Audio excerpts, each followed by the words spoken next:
GOP says Gaza is the two-state solution.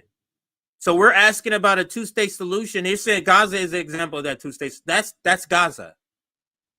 And his name is Byron something. He's the black GOP, one of the black Negro coons, part of the GOP.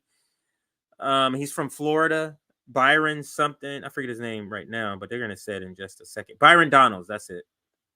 Possibly up to be a vice presidential pick for Donald Trump is what I hear. But let's listen to this segment on Fox and Friends with Byron Donald, and he says Gaza is the two-state solution. He says a bunch of other crazy shit, but let's listen. This is the GOP reacting to Chuck Schumer's speech, the fake speech where they pretend that they're pivoting. They're blaming Netanyahu. And you see, this is how the GOP participates too. Now, the GOP, they know damn well that Joe Biden is keeping all the same policy, but part of them playing the dance is pretending when the other side says they did something, it's to pretend to have a reaction as if they actually did something. So, and that's what we're having here with the GOP, is pretending this is actually something when they know damn well the policy change stays the same. Here we go. It is clear that Israelis need to take stock of the situation and ask, must we change course? At this critical juncture, I believe a new election is the only way to allow for a healthy and open decision-making process about the future of Israel. That was Senate Majority Leader Chuck Schumer urging America's best ally in the Middle East, Israel, to get rid of Prime Minister Netanyahu as it fights to defend itself against brutal Hamas terrorists. And Joe Biden, afterwards, when asked about it, said he supports his remarks. Well, our next guest calls these comments out of line. His name is GOP Congressman Byron Donalds, a supporter of Israel as well. Byron, Congressman, thanks for being here. What do you make of this? I mean, it was staggering to see Schumer go to the floor, say what he said, and then for Biden to back him up. Good to be with you this morning. Look, out of line is just the start of what I think.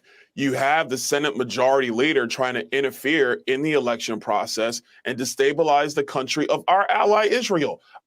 Trying to interfere with the election process. Do I need to bring back up the Ali Velshi video where he shows 346 members of Congress are bought off by AIPAC, Israel representatives? This guy, this is a stock photo of a Negro servant. This is the up and coming Negro servant class. On the red side, Byron Donalds. On the blue side, Jasmine Crockett. These people have surpassed my worst fears. Both of them have surpassed my worst fears. I mean, what the heck is going on? That's not his job. His job is to make sure that we actually find a way to help fund Israel, not stand as an obstacle to Israel doing what they need to do, which is in their national interest, which is to obliterate Hamas. This is the same Chuck Schumer who goes around whining and crying about the Russians and everybody else involved in themselves in our elections. And let's be clear. I don't want other countries involved in our election process. It should be decided by Americans and Americans alone. But he has no problem going to the Senate floor to talk about what's going on with Bibi Netanyahu and the current government of Israel. But this is indicative of a broader point. The Democrat Party supports Hamas. They do not want to see an end to Hamas. They are more concerned about Israel removing Hamas from Gaza than actually supporting Israel in that position. They would prefer to have a deal with the Iranians. They would prefer to let the Houthis and Hezbollah and Hamas continue to operate regardless of the security threat to Israel. Yeah, I mean, this is the leader of the Senate also browbeating the Israelis, saying you need a two-state solution. This is something you're hearing for the administration as well.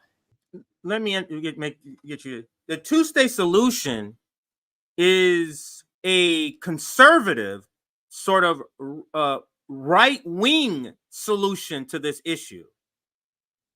The left perspective is one state, and that state is Palestine. If you're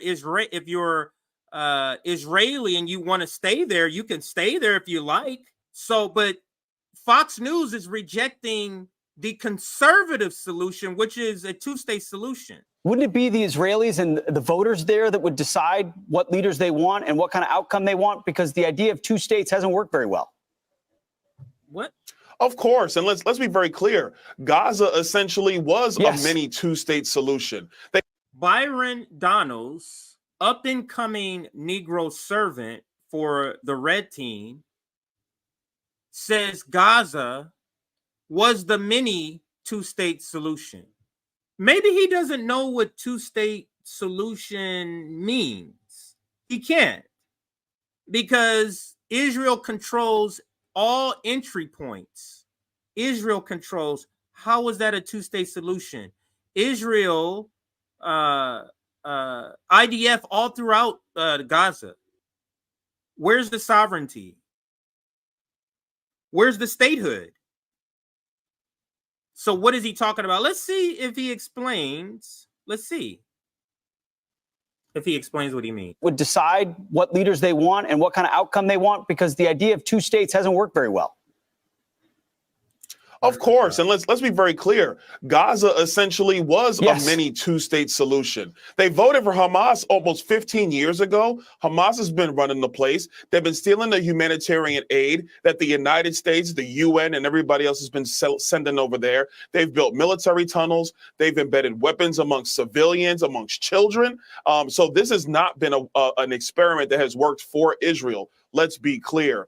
In my view, the only thing that's going to matter when it comes to peace in the Middle East is what President Trump was doing with the Abraham Accords, where he had Israel and other Arab nations finding peace agreements and then finding ways to deal with each other in economics and in trade. That was actually creating peace. Empowering Iran the way the Biden administration has done, similar to what the Obama administration was doing, has been a disaster for Israel, and it's been a disaster for the Middle East. It's been upside down. No doubt.